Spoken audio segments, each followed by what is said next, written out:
This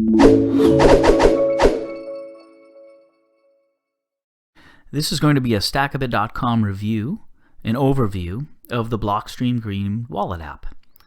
Now, I think that the Blockstream Green wallet app is a good wallet for those new to Bitcoin, particularly because it's non-custodial, which means that you control the Bitcoin associated with the wallet. It's easy to use. First of all, it's Bitcoin only. And that Bitcoin-only focus, I think, makes the interface and functionality a little bit cleaner and limits overall confusion. There's just less going on in the wallet. And secondly, it has a really clean interface and really does present the basic wallet functionality in a simple manner. It's kind of intuitive when you look at the screen.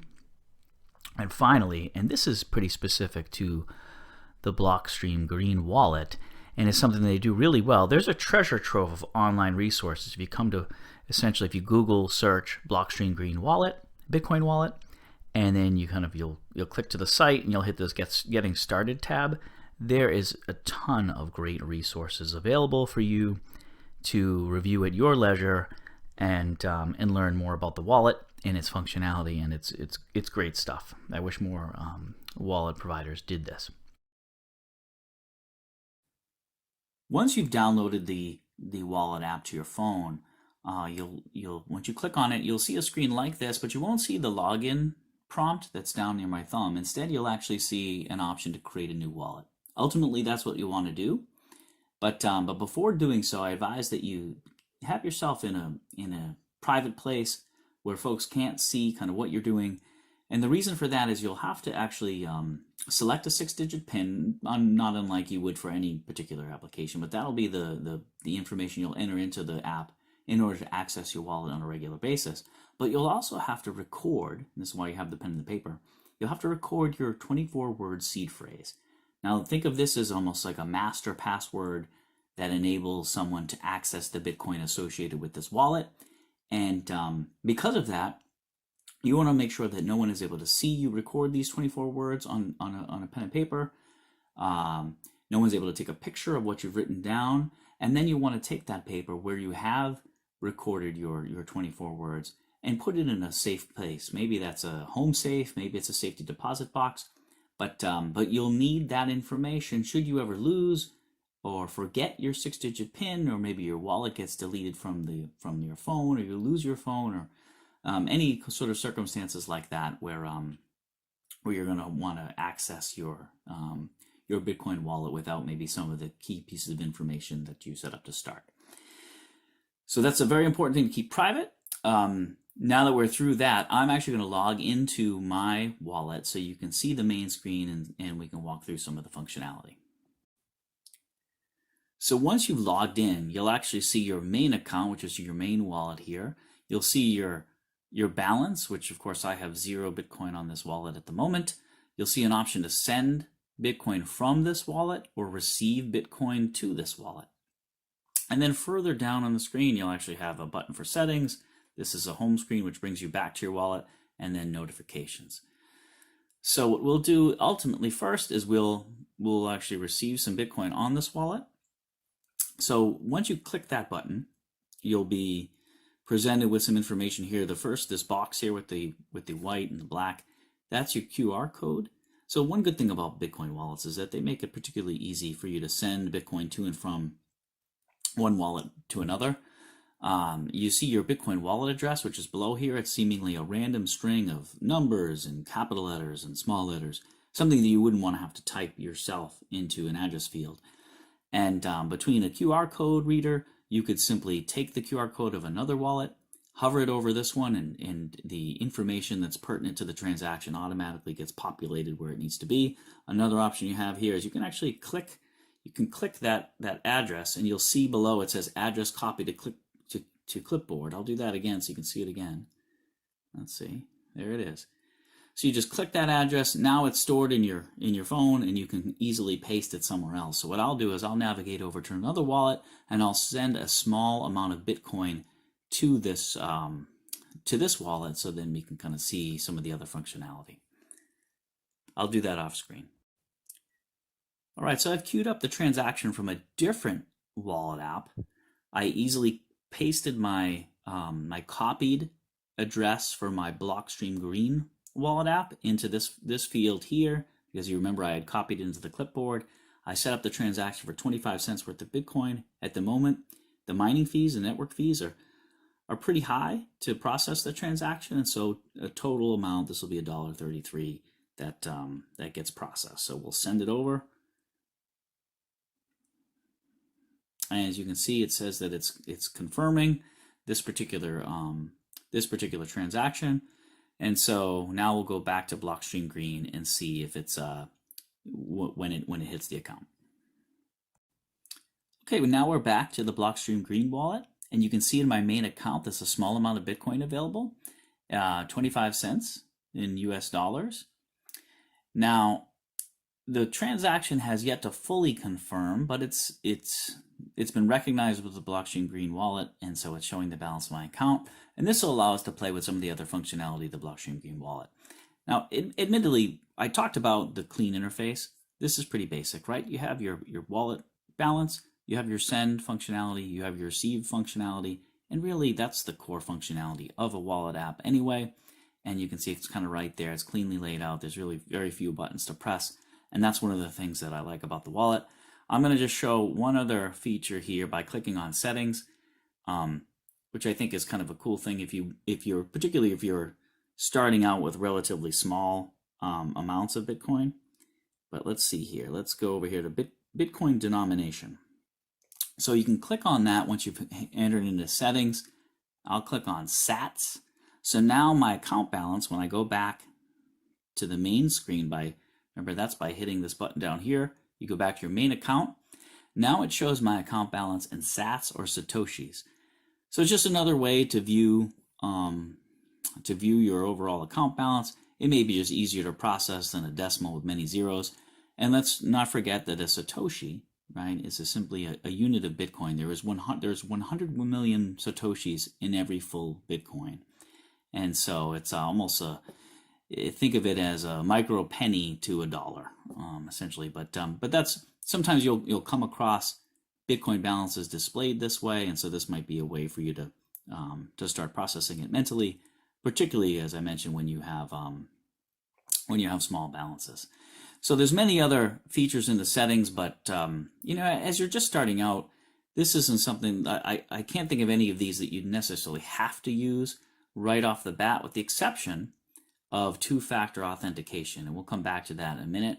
But just in terms of sending Bitcoin, in terms of receiving Bitcoin, you probably won't have to use too many of these right off the bat. And I encourage you to use the Blockstream Green resources to learn more about these particular these other features here before you really start using them. Okay, so we mentioned the importance of two-factor authentication. If you want to set that up, and I do encourage that you do so, you'll want to just hit your settings, and then right there in the middle, you'll actually see the option for two-factor authentication. And what is this for? This is actually just another layer of security. So if you were to forget your PIN, or if you're setting up your wallet on a new phone and you had to use your seed phrase to access your Bitcoin, this is just going to ask for a second piece of information in addition to that seed phrase to actually gain access to the wallet's contents. And so normally I would suggest to everyone that they get comfortable with Google Authenticator. That's probably, of these different various forms of two-factor authentication, it's the most secure. In fact, some would highly criticize email or text or other forms. But in this case, I've happened to selected email. I only have 25 cents worth of Bitcoin on this wallet, and even if that were to increase 10 times in terms of its value, it's $2.50. So it's really a negligible amount. So I'm comfortable using, let's say, one of the less preferable forms of two-factor authentication here. But if you are going to store substantial quantities of Bitcoin on this wallet app, which once again don't necessarily encourage you to do, you should look into cold storage wallet options. And you can check out StackaBit.com for kind of a description of how to store your Bitcoin for the long term. But if you're going to keep simply a very small amount, you might be comfortable in terms of selecting one of these different versions as I have. But the main message is that if you are using this wallet, if you are going to be using it for transaction and storing amounts of Bitcoin on here, you should at least set up one of the various forms of two-factor authentication, and preferably Google Authenticator. So we've covered a few aspects of the Blockstream Green wallet in this video, but one of the things I want to do is I want to encourage everyone as they start to use their Bitcoin wallet to get used to the idea of restoring it, which means in this case what I'm going to do is I'm going to, oops, I'm not going to do that. We're going to hover over it here, and I am going to uninstall it. So I basically just removed it from my phone. Now what I'll do is I'll be forced to go back through the process of restoring the wallet using my 24-word seed phrase and any sort of information from my two-factor authentication method in order to restore the wallet and its contents. Now, I feel really comfortable doing this from the start because I only have a quarter, 25 cents worth of Bitcoin on the wallet. And so even if there were some way I couldn't go about the process, right, I'm really not risking much. However, it's just an important part of getting used to using Bitcoin and actually maintaining your custodial access to your Bitcoin. It's important for you to get used to restoring the wallet if the need ever arises, because there's no customer service, there's no one here you're on your own. You'll need to manage your Bitcoin if you're the one who is going to use a non-custodial wallet app, which is what we recommend. And so maybe with a small amount of Bitcoin on the wallet or no Bitcoin on the wallet at all, you'll want to go through this process of restoring the wallet. So the first step is just deleting it, and then we'll re-download it from the App Store or Google Store, and we'll set it back up. And you'll realize after trying this once or twice, it's really not as intimidating as it sounds. They kind of walk you through the steps, pretty easy to do. And as I go through the process, I'll restore the 25 cents worth of Bitcoin to my wallet. So here we are. I've deleted the wallet from my phone, and now I've re-downloaded it from the Google Play Store. And as you can see down the bottom here, there's an option to restore a green wallet. And then you'll see that there's 24 blanks essentially. And in each of those blanks, I'll have to type in the 24 words that are part of my seed phrase. And so it's very important, as we mentioned at the start, you write those down, you store them in a safe place, because you'll never know exactly when you'll need them.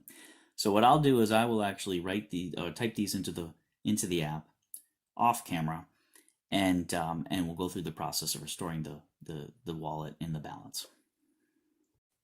Okay, you saw a moment ago that I had to type in my 24 words, my 24-word seed phrase, and I completed that process. I re-entered my PIN, my 6-digit PIN that I had created when initially putting together the wallet, and here we are, and I'm back on the main account screen, and you can see that I still have my 25 cents worth of Bitcoin in the wallet. So the process worked. And as I mentioned, this is just something that you'll want to do when you first start out using a wallet. Just get used to the process that you would go through to restore the wallet.